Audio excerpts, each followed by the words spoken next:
Way back in my video on the original Doom, I stated that I thought Rage, the 2011 title by id Software, is underrated. But I think I've largely moved away from that position. My belief at the time was that it was great because it was a continuation of the id house style, a mishmash of things that don't necessarily go together, but that clearly moved or inspired the game devs in some way. In Doom, it was gory horror films and metal music. In Quake, it was D&D monsters and gothic horror and Lovecraft and cyberpunk and industrial music. And in Rage, it was British anarchist punk aesthetics and Mad Max post-apocalyptica car culture and steampunk and cowboys and Soviet spaceflight aesthetics and exoticized Asian imagery. But revisiting it for this video, I don't think Rage ever really came together in the way it needed to. Doom and Quake got by on abstract moods, anger and angst respectively, that unified and carried their varied influences. But Rage tried to marry its hodgepodge of ideas into an actual world and story and characters, and it never quite congealed into something that didn't feel like what it was, a disparate set of parts awkwardly stitched together. But the other reason I thought it was underrated at the time was that despite its nonsense plot and derivative world building, the game felt really good to play. Released at the height of the everything is a military shooter with iron sights era of FPS games, it was an id Software style run-and-gun game that focused less on tactical decisions and precision aim than running around dodging projectiles and shooting ridiculous firearms. It wasn't interested in verisimilitude or realism, it was interested in providing an arcadey action blockbuster experience with larger-than-life enemies bested by larger-than-life guns. And to sell you on the hugeness of those guns, there was a big emphasis on making sure they felt good to use. Or at least some of the time. Going back to it now, the melee is actually pretty terrible. The animations and sound provide minimal feedback on whether you're actually hitting anything, and mostly you just get your vision obscured. And the starter ammunition for the Settler pistol feels like a pea shooter, causing little to no response from the enemies until they just flop over dead. But once you get the shotgun and the fat boy bullets for the Settler pistol, as well as a few grenades and wing sticks, things start feeling nice and chunky. Enemies fly back, armor pops off, gore is splattered, and your weapons release throaty roars, all to signify the destruction you're waging in the wastes. Especially given that it was released in an era of Borderlandses and Fallouts and Calls of Duties, having a game that really focused not on stats or stop-and-pop combat, but satisfying circle-strafey action was a breath of fresh air, and the way those weapons felt to use was absolutely a part of that power fantasy. And at the time of my Doom video, I thought Rage had never really gotten its due for succeeding in that because people were too busy complaining about mega textures or whatever. But again, that was 5 years ago, and my views on the subject of game feel have started to shift with time. I've brought game feel up as a subject as recently as the Dusk video without really thinking critically about it, and in retrospect that's largely a failure on my part. I didn't ask the second half of that question. Dusk has good game feel, or at least game feel that's trying to emulate 1990 shooters. So what? Why does a nebulous sense of good game feel make the game any better for the playing? What makes that good game feel good, and if I can't describe that adequately, then how is saying a game has good game feel any different than the concept of fun as a descriptor that I loathe so very much? And that, combined with the ongoing criticism of the concept by writers like Liz Ryerson and others, has caused me to question why I continually praise quote-unquote good game feel without really thinking about it. And the game that's really making me confront that issue head-on recently is Rage 2. And to explain why this game's got me thinking about it, we sort of have to break that game down. So join me on a brief rant about Rage 2.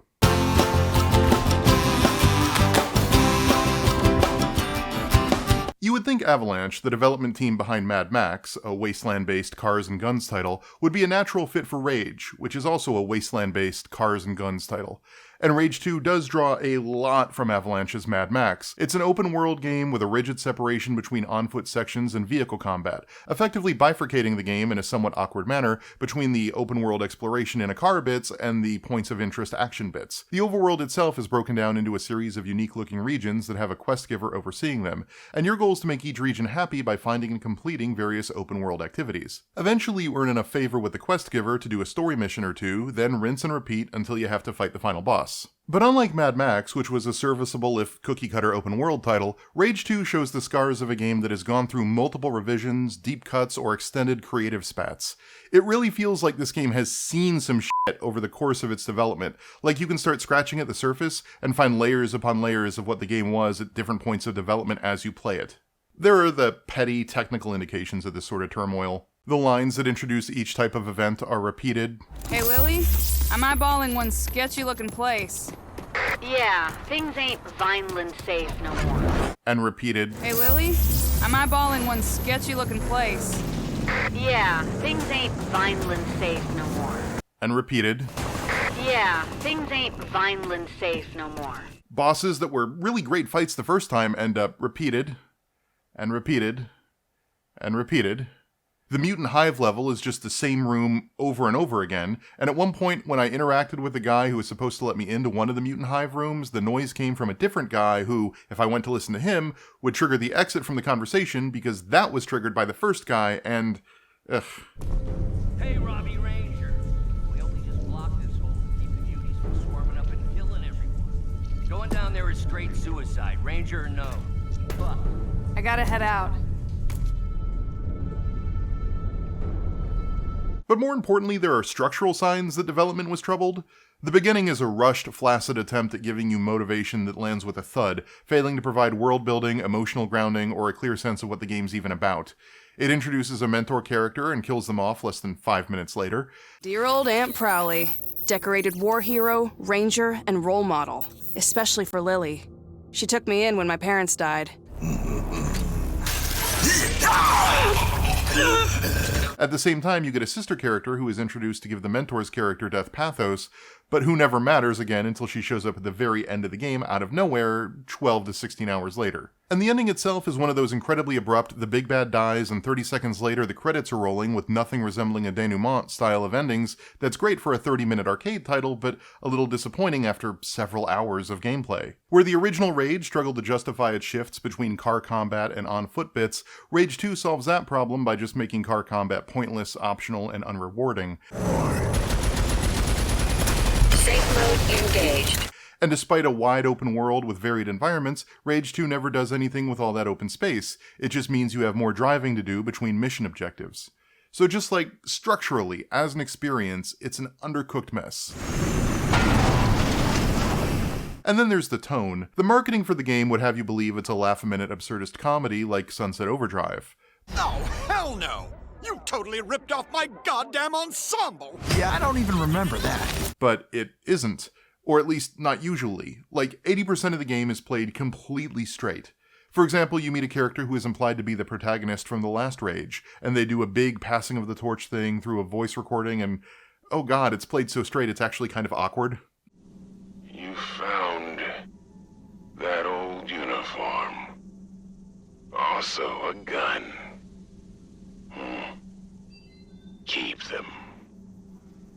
They belong to Nicholas Rain once. But he won't need them now. You do. And the guns. And a little rage.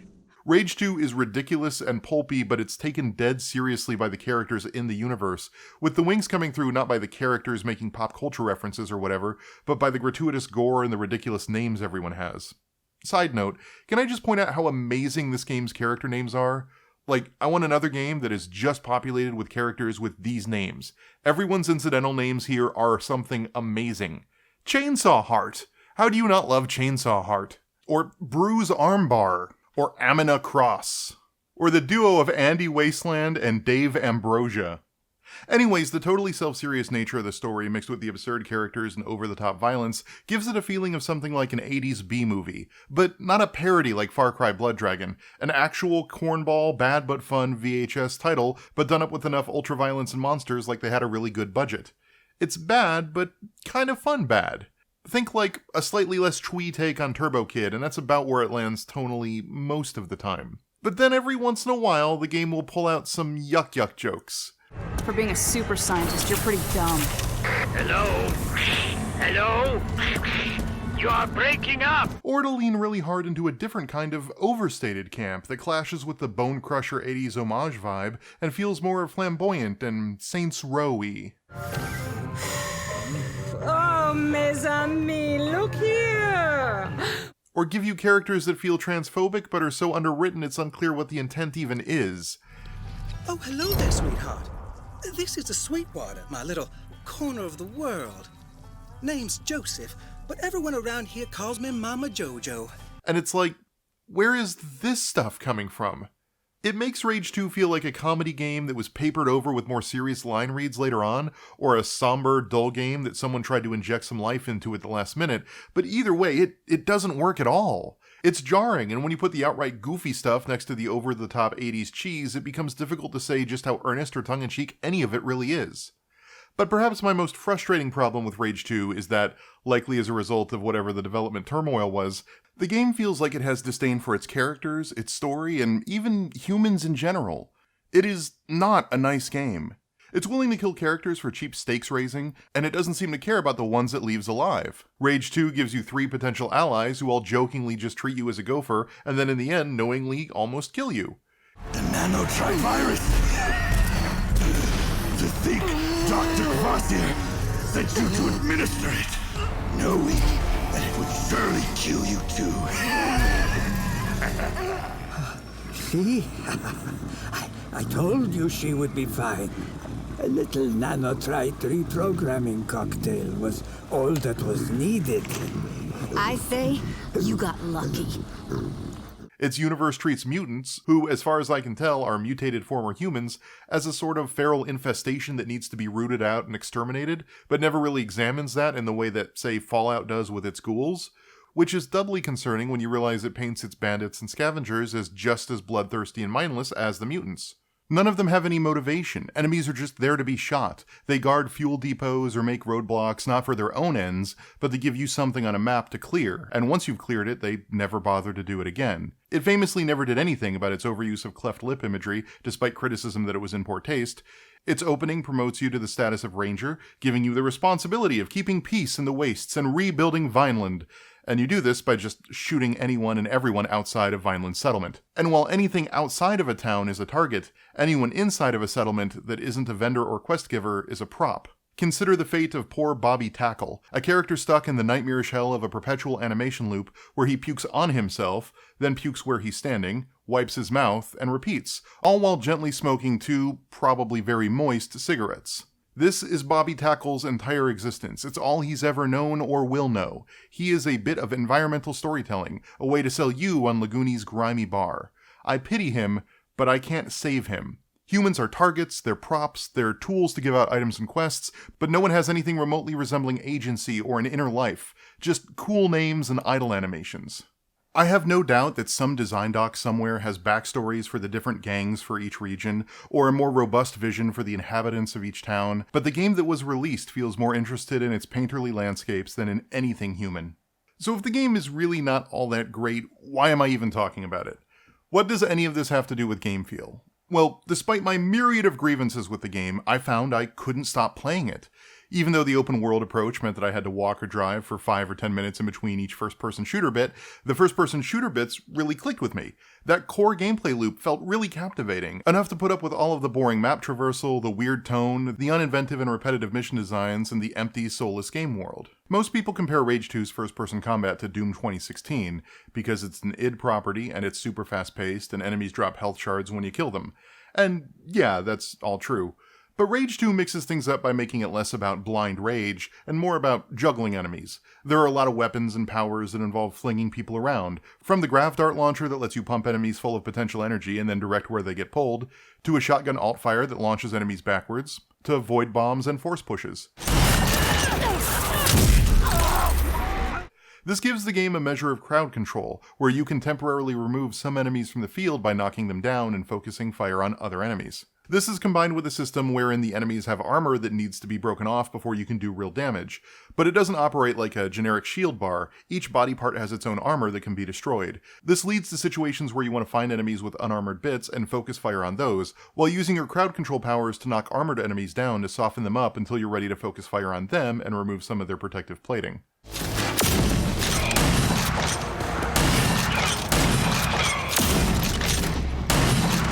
So unlike Doom, which focused almost exclusively on movement as a defensive mechanic, Rage 2 focuses on mixing up powers that toss enemies like ragdolls and guns that do real damage to enemies, ultimately culminating in each bandit defeated playing a satisfying goosh noise, and the UI displaying a red skull icon to indicate that you can move on to your next target.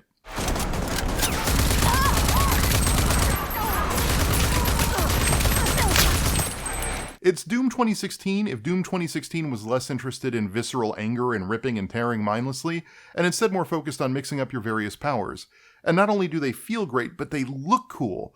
I don't think I've ever played a game where a lot of the encounters feel like they could be scripted sequences in an E3 demo if you play them right, but here they totally are. Being able to knock an armored soldier off a ledge and then power slam into the ground to finish them off, or dodge an incoming laser blast only to counter with a rocket that takes out the whole group, or empty a clip into a bunch of mutants and then force push the last one who made it through back seconds before they bite you, like you're 11 from Stranger Things. The general loop of ragdolling some enemies, throwing a wing stick with your offhand, and then shooting the other enemies until their armor breaks and they pop is just, satisfying.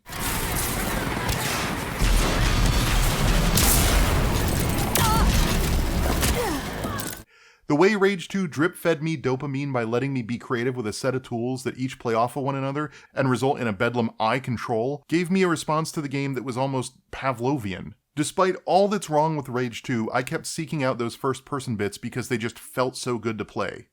There was actually a Kotaku piece by Nathan Grayson that compared fighting Rage 2's enemies to popping pimples, the application of tension to each encounter culminating in a gooey climax and release, and, totally gross metaphor or not, it really captured something about how the game worked for me.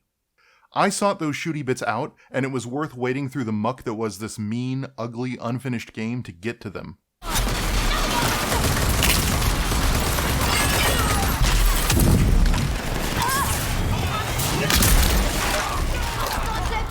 The thing is, though, I reached the end of the game and tried to think about what I really felt about it. And my initial reaction was that it's a great shooter that's just hampered by being set in a soulless open world, and that the first-person bits really buoyed what could have been an otherwise forgettable experience. But the more I let the game sit with me, the more that bugged me.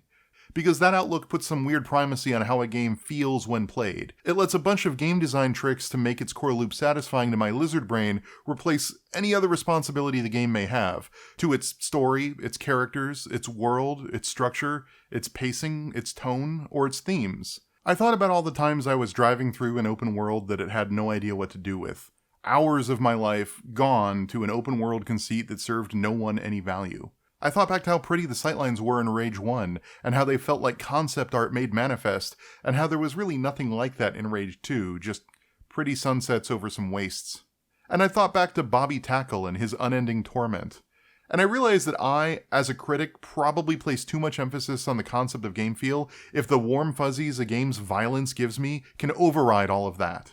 That's not to say I reject the notion of game feel entirely. It can be incredibly important to games. The most recent example I could probably cite that I've played is Dangerous Driving, a game that is clearly trying hard to be a spiritual successor to Burnout 3 Takedown, but because of its understated car damage model, wonky physics, and overly fragile cars, it all feels wrong. Burnout is supposed to feel like the movie Ronin, where you're driving a 2-ton car going 100 miles an hour on the razor's edge of catastrophe, and when the crashes happen, they're supposed to be intense and violent.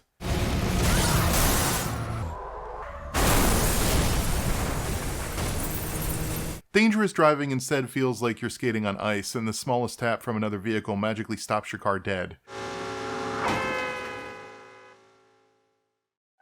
It doesn't feel like you're careening on the edge of control at any second moments from a wreck. It feels like you're holding a turbo button down and avoiding annoying death boxes in the form of other cars. It's an example of how a game can be hurt by having bad game feel, and I'd certainly rather play a platformer like, say, Mario, with its delicate control over jump height and direction, than Pitfall with its canned jumps. So I'm not dismissing game feel as a concept out of hand or an idea to explore. But I think it's become too dominant in the discourse, and certainly in my discourse, and I think it took playing Rage 2 to see that. The thing is, good game feel is all about engineering satisfactory responses to player inputs, and sometimes that just means improving how frequently and with what level of finesse a game system responds to your input, as with the Mario jumping. And other times it means more direct means of letting you see your impact on the game world. Throaty gun roars, flashy explosions or particle effects, bassy whooshing sounds when you hit the boost button, dozens of large numbers popping up on screen when you damage multiple enemies, that sort of thing. Visual and audio feedback that isn't just tightening up the game's physics engine's raw responsiveness, but giving you feedback that makes you go, I did the good thing, and then get that dopamine release. Casual and mobile games actually use this technique a lot. Think of how like Peggle's Last Shot makes a single button click into a thrilling slow motion zoom, followed by particle effects, a rainbow, ode to joy, and a final descent into a glorious bonus points pit. Or how unlocking things in games like Apex Legends involves watching bursts that are usually white or blue, but could be purple, gold, or orange, with ever more satisfactory animations and sounds, tying big wins to flashing lights and bassy whooshes signifying your action did something cool, even if it was the random number generator that did all the work.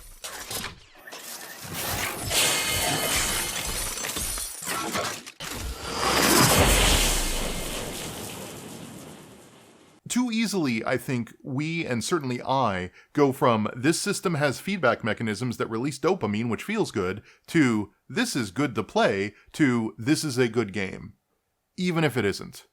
This game has good game feel too easily becomes an empty descriptor that implies you enjoyed the act of playing a game without needing to explain why or what that means. It's just like using the empty, meaningless word fun, but with more steps and some highfalutin game design to back it up.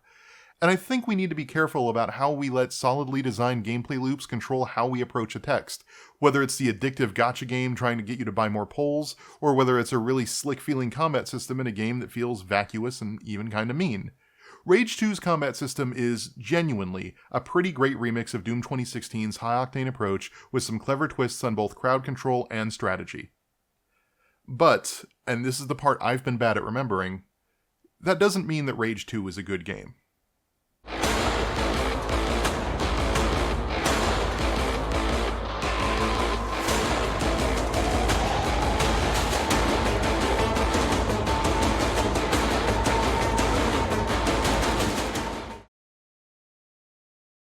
Baba Glass, Glisten Success, Blast Hardy, Mo Rummy, Just Tony, Sol Solid TV, Punchy McDuff, Mike Chainwag, Jefferson Crewneck, Dexter Louver,